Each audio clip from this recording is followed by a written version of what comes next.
Hello Internet, my name is the Golden Stalfos, and yeah, it's gonna be one of those.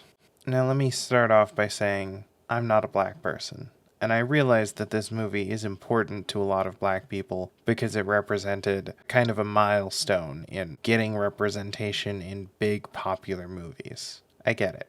I'm not trying to shame anyone for liking the movie. I'm not trying to throw shade on anyone who was involved in the movie. I think that a lot of the stuff I'm going to talk about in this video was not intentionally put into the movie and just sort of seeped in through cultural biases that weren't examined during the production process. However, some of it was definitely intentionally put there by the higher ups at Disney because they thought it would sell tickets. And whether it was put there intentionally or not, it's there. And the end result is that this movie is racist as hell. Now, the text of the film isn't overtly racist in a way that would be noticeable to someone who is not in the know on all the context.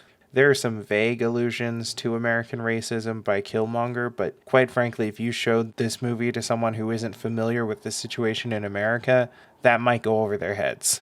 And similarly, a lot of the stuff I'm going to talk about in this video probably wasn't super obvious either to the people making it or the people who first watched it because it involves knowing a lot of stuff that we don't want to talk about and looking at this film through the lens of a bunch of cultural and historical shit that we just don't usually use to examine films.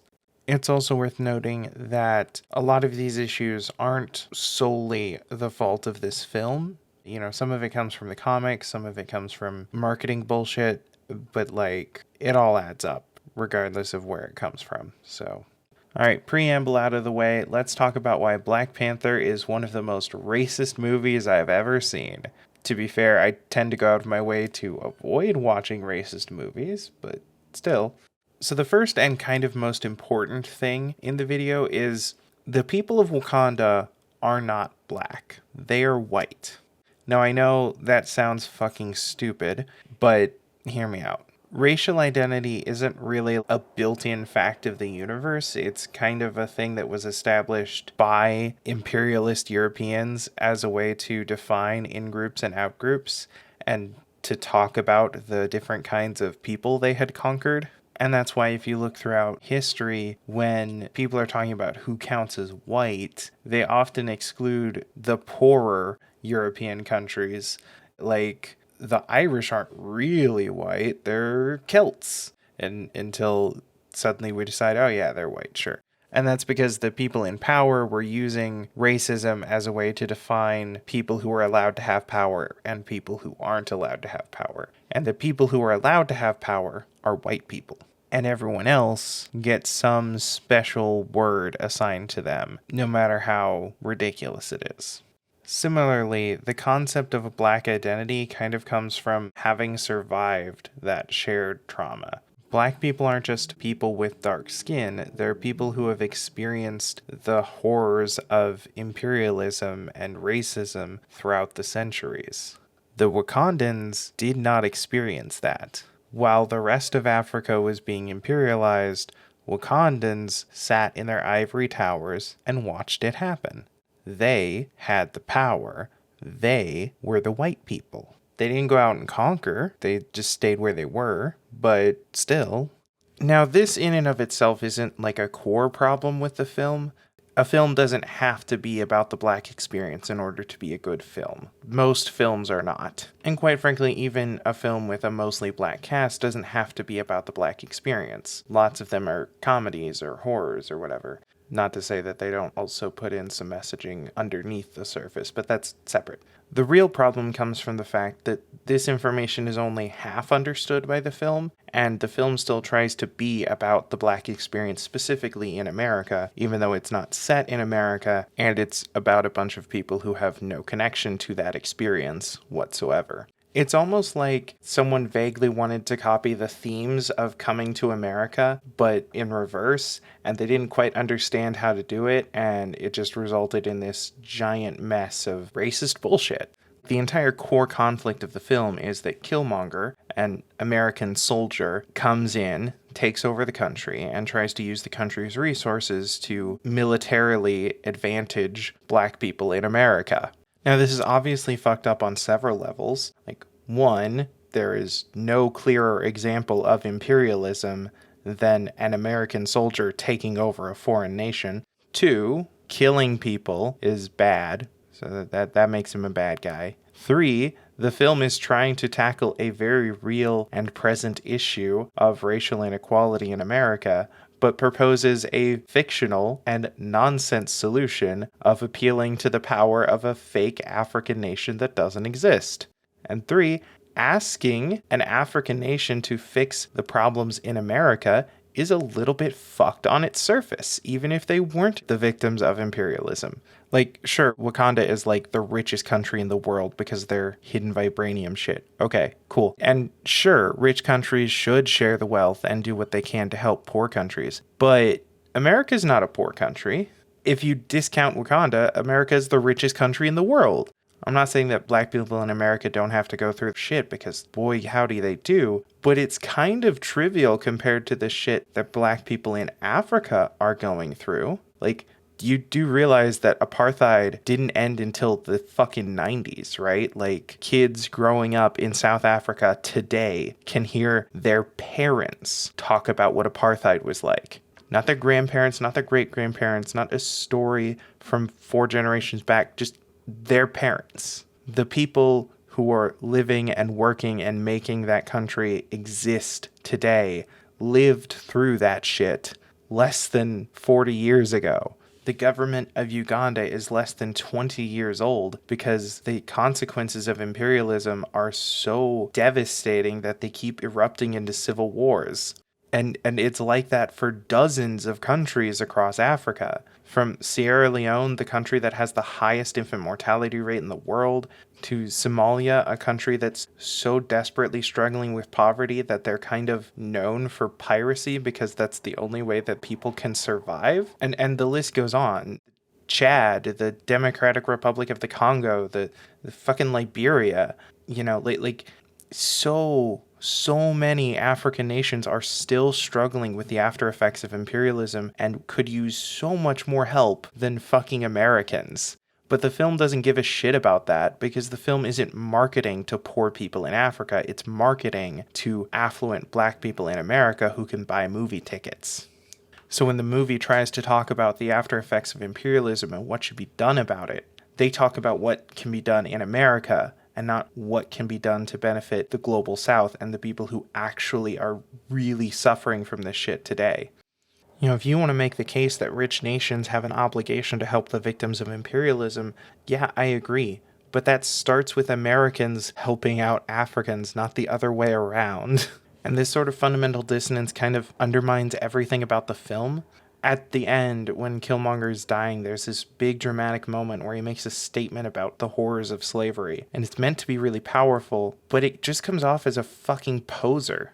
Like, he didn't experience that. His ancestors didn't experience that. I mean, one, you wouldn't be here if all of your ancestors committed suicide, so, like, the line rings hollow no matter what. But two, his ancestors were the white people. They were the Wakandans, sitting in their ivory towers not doing shit. I mean, Killmonger gets a little bit of a pass because he grew up in America, so he at least understands some of what the black experience is like. But the thing that he's talking about in that moment is not something that he or his ancestors ever experienced. He's appropriating someone else's suffering to make a political point that doesn't even affect him. It's basically the equivalent of that lawyer lady who did blackface for 20 years because she wanted to be a black person. His connection to the struggle is just as fake as hers. Then, of course, there's all of the more subtle microaggression shit about the way Wakanda is designed. Because, see, in universe, Wakanda is a wealthy African nation that has been wealthy and developed for thousands of years. But they wanted to market this movie to Americans who have a specific idea of what Africa looks like, especially what it looks like culturally. And so instead of asking serious questions about how this culture would develop over thousands of years with advanced technology, they just take a bunch of shit that looks vaguely like the shit you might see in Africa and play it up. That's why they have war rhinos, despite the fact that that makes no goddamn sense. Rhinos are not... No, that's dumb. They would just make tanks. And even if they thought that making tanks would somehow take more effort than training rhinos, rhinos aren't really trainable. They fight each other to the death on sight because they're dumb animals. But it's an African animal that is immediately recognizable as an African animal, and rhinos look cool, so that's why. Or the fact that everyone fights with spears and shields despite guns having been a thing. Why is that? Because most people's understanding of Africa comes from what a lot of African nations looked like when they were being colonized, right? And back when a bunch of nations were being colonized, they used shields and spears. And the reason they were able to be colonized so easily is because the colonizers used guns. But it's worth noting that Europeans also used to use shields and spears, and we abandoned that shit once we got a hold of guns. And there's literally no reason to think that Wakandans wouldn't do something similar.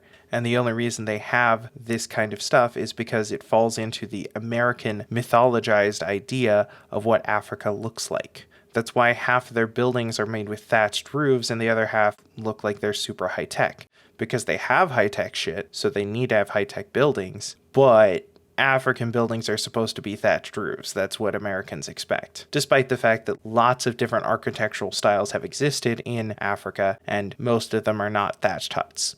It's worth noting that Egypt is in Africa, and all of their rich architectural history is a thing. It's also worth noting that huge swaths of Africa were controlled by a series of Islamic empires over the centuries, and thus would have had similar architectural styles to the other places that were controlled by Islamic empires over the centuries. You know, with the spirals and the domes and the swirly arches.